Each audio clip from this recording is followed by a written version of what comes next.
isso na Constituição americana, chama traição, e ele sabe disso, então não esperem que isso vá acontecer. Né? É muito improvável que o Trump vá resistir até o último minuto e fazer as pessoas usarem desses recursos, né, de tirá-lo algemado da Casa Branca, porque até em termos históricos isso, enfim, não teria nenhum precedente, né?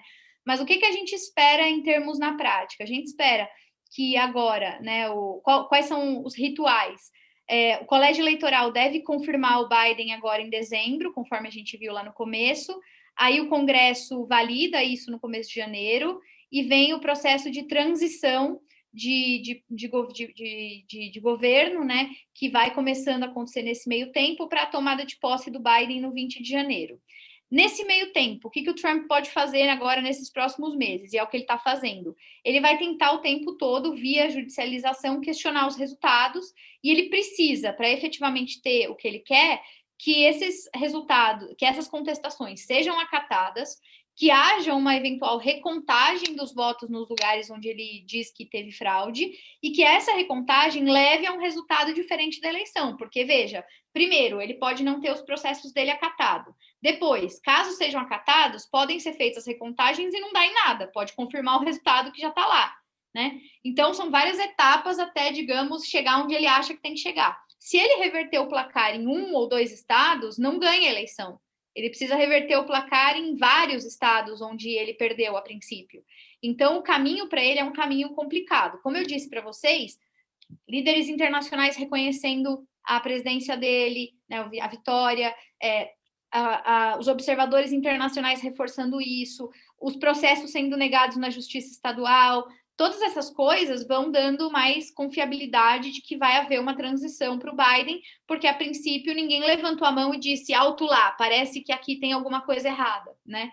Então, assim, no meio do caminho, o que o Trump vai fazer? Bater na tecla de que tem alguma coisa errada, tentar provar que tem alguma coisa errada. Se por acaso ele conseguir evidências disso e algum processo avançar a ponto de deixar a eleição em aberto, existe na lei uma prerrogativa que diz assim: se até 20 de janeiro essas disputas não tiverem sido resolvidas, se até 20 de janeiro não tivermos resolvido o problema eleitoral qualquer que tenha sido ele, quem assume a presidência interinamente é a presidente da Câmara dos Representantes, que é a Nancy Pelosi, né? Ela é democrata atualmente. Então, a Nancy seria a presidente interina até essa história ser resolvida nos tribunais. Nunca aconteceu isso na história, nunca foi necessário que isso acontecesse. E ao longo dos anos, o que a gente percebe é que toda vez que há uma contestação, as cortes americanas costumam ser muito ágeis, muito rápidas no processamento dessas denúncias e no árbitro de um resultado. Por quê? Porque isso gera uma enorme instabilidade. E instabilidade gera insegurança jurídica, que por sua vez gera insegurança econômica. Aí as bolsas americanas vão para o brejo, aí o ambiente de negócios dos Estados Unidos fica péssimo, num contexto em que esse ano ainda tem a pandemia, ainda tem toda a crise econômica. Então, é muito improvável que nos Estados Unidos a coisa se arraste a tal ponto de ter que esperar lá em 20 de janeiro a Nancy Pelosi ser interina, né? Eu entendo que vai haver um empenho das cortes para que isso seja resolvido o mais rápido possível, para que essa transição possa acontecer. Agora, independentemente se o Trump vai perder fácil ou vai perder difícil, né? Se ele vai demorar mais ou menos para reconhecer isso e tal, o que a gente pode esperar é que ele não vai sair de cena da política americana, né? Ele vai continuar influenciando o Partido Republicano, ele vai continuar mobilizando as massas, seja pelo Twitter, seja pelas redes de notícia em geral.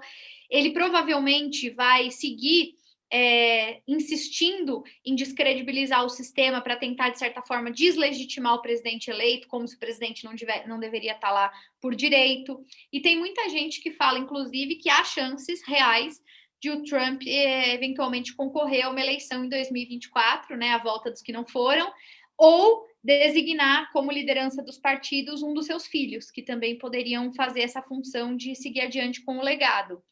Então, assim, hoje, do ponto de vista do que é mais provável, o mais provável é que não haja nenhum resultado, pelo menos aparente, nas cortes, o Biden assuma, enfrente o Trump e o trumpismo nos próximos anos, e quem sabe tenha que revê-lo, revisitá-lo em 2024. Acho que esses são os pontos, assim, até agora mais sensíveis.